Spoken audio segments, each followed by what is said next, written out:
सम्मानित मंच व अति सम्मानित सदन, सबको मेरा नमन। आज बहुत ही मज़ा आया, बहुत अच्छा लगा कि इतनी बड़ी तादाद में आप लोग यहाँ पहुँचे और अपने मन की बात यहाँ रखी अपनी रचनाओं के जरिए। सोच रहा था घर से आने से पहले, क्योंकि आप मेरे को मुबारकबाद भी दे सकते हैं और तालियां भी बजा सकते हैं कि आज मेरी मैरिज एनिवर्सरी है।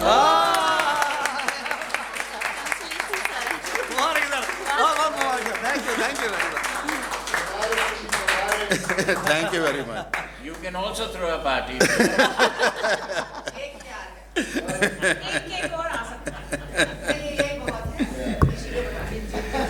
तो जब मैं घर से चला था, बच्चे आए हुए हैं, मेरा बेटा वगैरह सभी, तो मैं सोच रहा था कि आज वहाँ पे क्या सुनाऊं क्या ना सुनाऊं, या कैसी बात करूं या ना करूं। एक कहानी लिख के लाया था, पर वक्त इजाज़त नहीं दे रहा। फिर अगली बार जब इकट्ठे होंगे तब सुनाऊंगा। वैसे तो मैं पिछले दिनों बनारस की बात हो रही थी, 7-8 दिन के लिए बनारस गया हुआ था, ट्रेन में गया था। इस बार का सफ़र कुछ अजीब सा लगा, और जैसे ही लास्ट वाली बारी आती है तो मेरे को एक छोटा सा चुटकुला याद आ गया। ट्रेन में काफ़ी लंबी ट्रेनें बन गई अब तो जी, लास्ट में डिब्बा था, उसमें बैठा था। जब भी कोई स्टेशन आता, भूख लगी हुई थी, तलब थी, तो लास्ट में डब्बा रहता था। चाय गरम की आवाज़ सुनते सुनते ट्रेन चल पड़ती थी। काफ़ी मुश्किल हुई, आखिर लखनऊ पहुंचा, उतरा, स्टेशन से जाके स्टेशन मास्टर से सुजेशन बॉक्स बुक मांगी, कंप्लेंट वाली जो कहते हैं, शर्मा जी, उस पर मैंने लिखा कि ट्रेन के पीछे लास्ट डब्बा नहीं होना चाहिए। क्या बात है? अगर कहीं मजबूरी हो भी तो उसे सेंटर में या आगे लगाया जाना चाहिए। क्या बात है सुसा,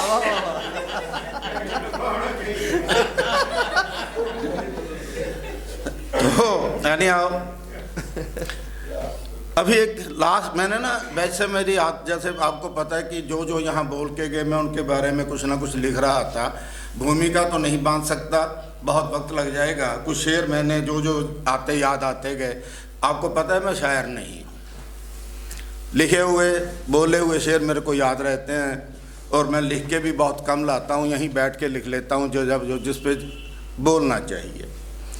शर्मा जी ने बहुत ही बढ़िया शेर व शायरी की, तो उनके बारे में सिर्फ यही कह सकता हूँ कि होठों से छू के सारा पानी गुलाबी कर गया, होठों से छू के सारा पानी गुलाबी कर गया, वो तो तालाब की मछलियों को भी शराबी कर गया। अब तो पढ़ते रहो, एक चेहरा कई चेहरों को किताबी कर गया।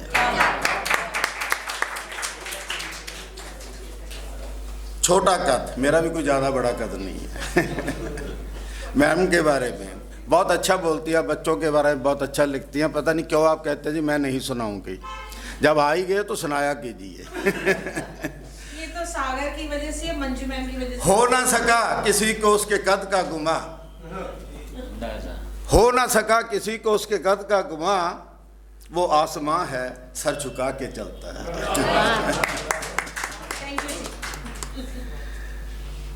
शुरू में जब बातें हुई तो ताजमहल की बात आई, और तो दमन साहब ने, क्या नाम है, तिमान साहब ने तो कमाल कर दी हैं जी। कितना बढ़िया, उन्होंने अभी तक अपना नंबर नहीं बदला, पता नहीं कब कॉल आएगी। इससे बढ़कर खुदा क्या ढाएगा इन पे सितम, शर्मा जी, इससे बढ़कर खुदा क्या ढाएगा इन पे सितम, दिल जवान रहने दिया और शरीर बूढ़ा कर दिया।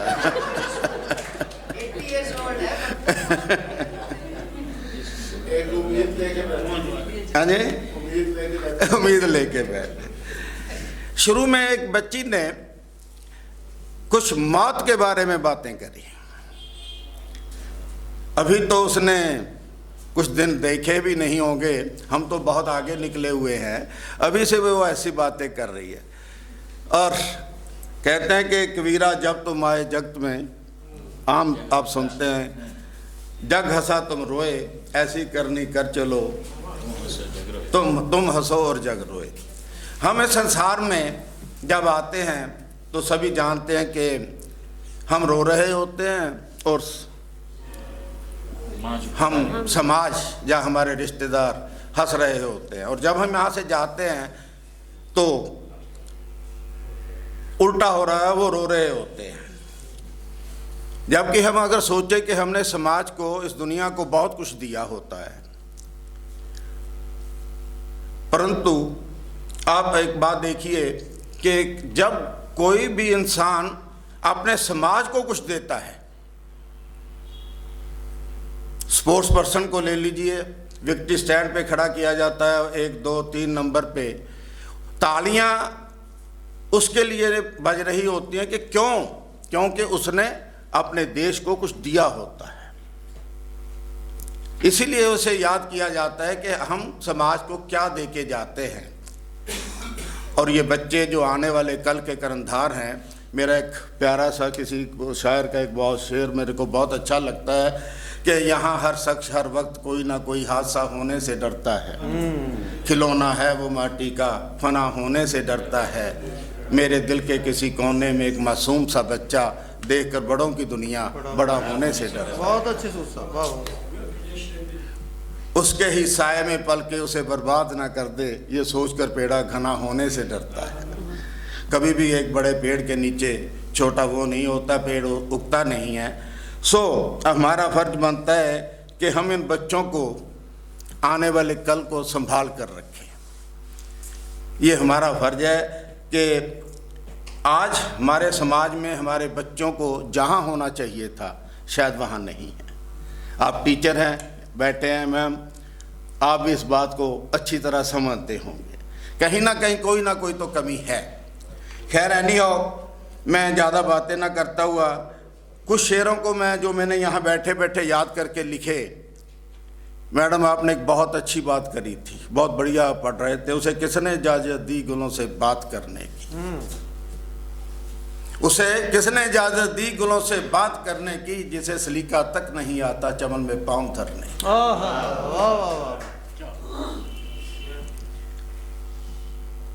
तो कई बार हम किसी ना किसी के अंदाजे बयां को या नुक्स निकालने में बहुत विश्वास रखते हैं। एक बहुत ही अच्छा शेर है, कहता है कोई बोला जलवे लुटाने आई थी।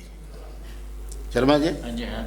नजरिया। हाँ। कोई बोला जलवे लुटाने आई थी, कहा किसी ने बिजलियां गिराने आई थी, जरा सी बात के अफसाने बन गए कितने, मैं तो छत पे दुपट्टा सुखाने आई।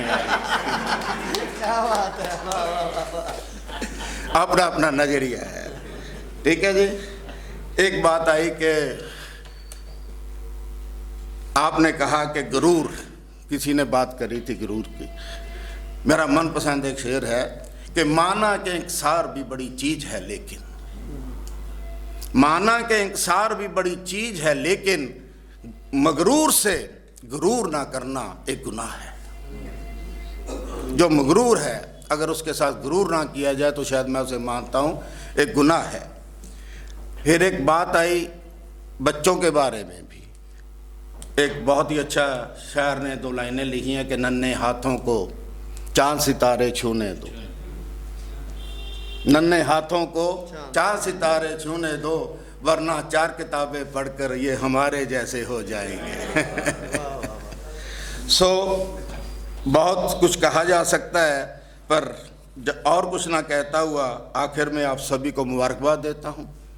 आज आपने बहुत अच्छी रचनाएं पढ़ी, मन लगा रहा, हिलने को दिल भी नहीं करा, और आपको बहुत बहुत मुबारकबाद। इसी तरह आते रहिए, राउंड के बढ़ाते रहिए। वही रास में कहता हूँ कि हर दम मुस्कुराया कीजिए, हर गम भुलाया कीजिए, इस चेहरे पे नया चेहरा लगाया कीजिए, जिससे मिलिए हंस के मिलिए, अपना हो या गैर दिल बहलाना छोड़िए, दिल लगाया कीजिए। रूठ जाना भी अगर लगता हो अच्छा तो रूठिए, पर जब कोई मनाए तो मान जाया कीजिए। छोड़िए सब गिले शिकवे, रल मिल में बैठिए, दिल बहलाने के लिए ही इस महफिल में आया जाए।